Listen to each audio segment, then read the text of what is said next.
Hi there, my name is Newo, and I'm a techno artist from Los Angeles. Today's video will be more of a discussion on how to break creative blocks, how to remain creative, how to remain inspired.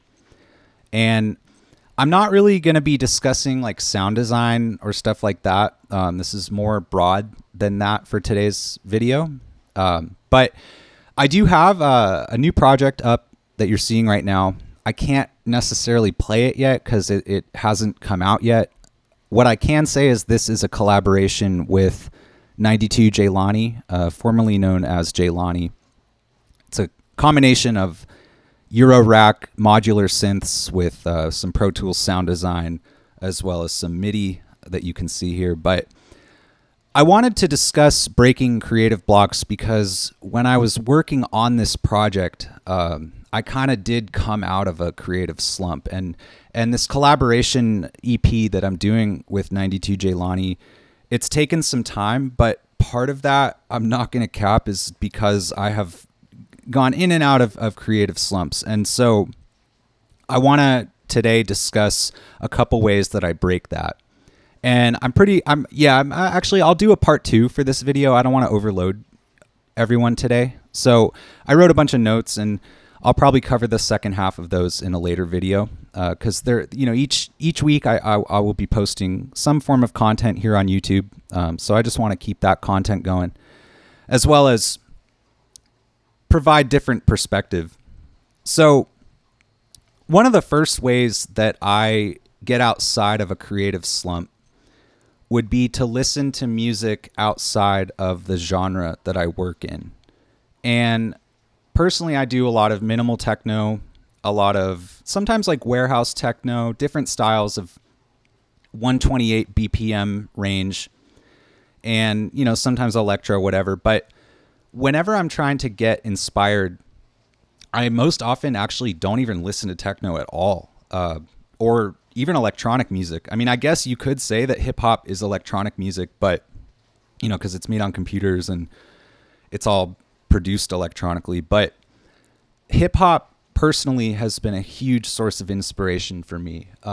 Artists like Playboi Carti, Young Thug, Gunna, Gucci Mane, just a lot of the like modern rap right now is extremely simple in its overall concept, and that simplicity, that carries through any genre of music. I mean, music is the universal language. It's something that every person on earth can understand, everyone can feel. And I always like to think of it as music is a message, right? And so if your message has like cleaner handwriting and is easier to understand, then it's going to get across better. It's going to be able to get interpreted by more people. And so like I've really been into the new Gunna DS4 album, and there's a lot of stuff on that is just incredibly simple, very hypnotic, as well as the Die Lit album by Playboi Carti. That stuff is so hypnotic and so remarkably simple, like honestly surprising how simple it is. And listening to stuff that is completely outside of your genre is a way to just see how someone else is still providing that feeling to the listener and providing that sense of groove to the listener. Another style of music that's really good to get inspired by is stuff with like actual instruments, like guitars or real drums and stuff like that. Like jazz music, that's a big source of inspiration. Occasionally, I guess, because it's so like far removed from the computer experience that it's just a great perspective, right? And so that would first and foremost, I would say, like, if you are struggling by being in a creative slump, try listening to stuff you don't normally listen to. Let's say you produce electro house, then, start listening to only drum and bass, or even go further outside of that and listen to like post rock or something, just completely get outside of your comfort zone. And that's another big thing too. I think a lot of inspiration does come from removing yourself from your comfort zone. And kind of piggybacking on that, on what I've just discussed, try listening to only one artist at a time. Go through their entire catalog and see how they have found their style, because at least from personal experience, I can say like it's taken me a really long time to figure out what makes my music, my music. And by listening to how another person has gone on that journey, it's so inspiring, because you'll see how, they might have made mistakes, and they might have put out some stuff that wasn't as good. Like Playboy Carti, what is it? Whole Lot of Red. That album is not as good, but it's definitely a part of his journey. And so I think like really digging through a catalog of an artist that either you really enjoy or you're completely unfamiliar with, like someone that you maybe recognize that is really popular, but you just haven't taken the time to listen to their records. Listening to only one artist is just a great way to kind of experience that journey that they went on to get to where they are today, right? So another way that you can get inspired and break out of that slump is by just going to events, going to either a live concert, going to like a networking event is always good. And for me, I mean, a big source of inspiration is just by being in the warehouse, being at the techno rave, meeting people, talking to people about, how I often ask people like, how did you get involved in music? How did you get inspired, or initially whatever, when you were a teenager, stuff like that. And I think like a good way to gain some perspective is to almost like interview people, I mean, it doesn't have to be that serious, but just have those conversations of like, hey, what was that moment for you that inspired this journey that you're on? Like, how did you get to where you are right now? How did we both end up at the same warehouse event, or how did we both end up at the same rock concert? Like, try and see the stories of people in your scene and how they took their journey to get where they are. That's just another great way to gain perspective, because with perspective comes the ability to create, at least in my opinion. Like, if you have a new way of seeing things, then that's going to reflect in, either trying a new technique in the studio or just feeling fresh. And that actually kind of leads into what I was going to say now, is like another thing you can do is just change your workflow. So for example, like, I mean, you guys know I'm a big Pro Tools user, but sometimes if I just am not feeling what I'm making in Pro Tools, I'll straight up open Logic, or I'll open Audacity and just kind of mess with samples in Audacity. Excuse me, let me get some water. Just try a different program, and even like if you have the money, if you want to purchase a new program, or even just download like some free plugins, just try some different stuff within the program that you use. That's always good. Like, for example, I downloaded a cool plugin called Filter Step, and this plugin is like, it's totally free. It's kind of just like a random filter generator, but it's it was something I never really used before. So I was like, well, I'll just give it a shot. And I ended up, experimenting a lot with it. I think in the future I'll use it quite often. Even if it's just, even if you're automating it and it comes in for like 4 bars, 8 bars, something like that, it's just good to try new things. And like I said, you don't really have to spend money on that. Like, even if you can, let's say you have a buddy who has a piece of gear that they're not using, maybe they can let you borrow that and you can try that out. Just any way that you can change the way that you're making music, like break outside your norm, I think that can develop into inspiration.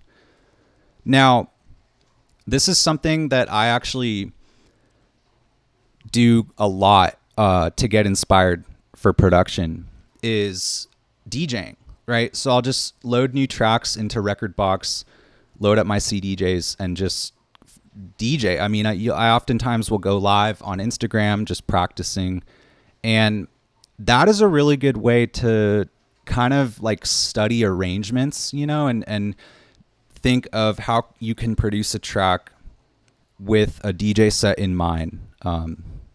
because I mean, we all as producers, you know, we'll make those tracks that are like not really intended to be in a DJ mix. They're kind of more of like a song, like a statement. But in terms of like getting your music played, it definitely has a benefit if it is DJable. Even if it has just, you know, 8 bars at the end that you can loop, or at the beginning, or, you know, if you want to make a track, like try something different. Instead of making just DJ tools, make a something to kick off a set with, you know, or something to end a set with, or something that doesn't really have a lot of drums, that you can still treat as a DJ tool, but it's more of like an effect, right? So DJing is just a great way to explore like, I don't know how to say that, like explore the more technical side of how a track comes together. I don't know if that makes sense. I'm kind of just riffing here, so bear with me.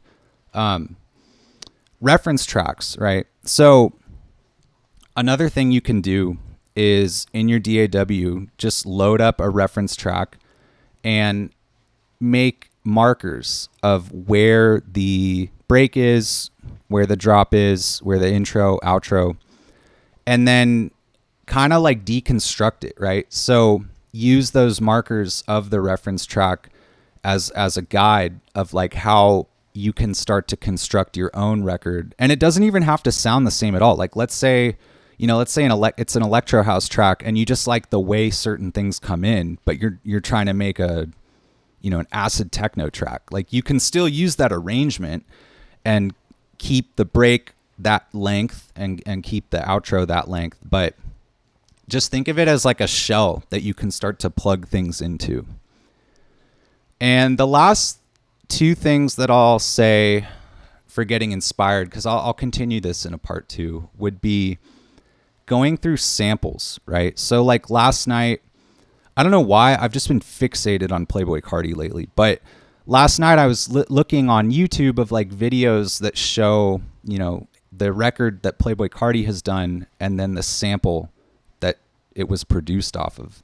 And, you know, you can do that with like Kanye or really any big artist. There are videos that show like, okay, this is the original and then here's the sample. Another great resource for that is whosampled.com. It's a great way to like kind of figure out the source material behind records that you enjoy. And sampling is it's definitely an art form. It's something that I think in techno we don't see as much of it. I would like to see more of it. And I really encourage you, if you are going to try sampling, to sample completely outside of electronic music. Like sample something from a TV show, sample something from a film, sample a soundtrack from a film, sample, you know, a jazz record, sample a rock record. Like really try and push yourself to find samples that can be warped into a electronic record.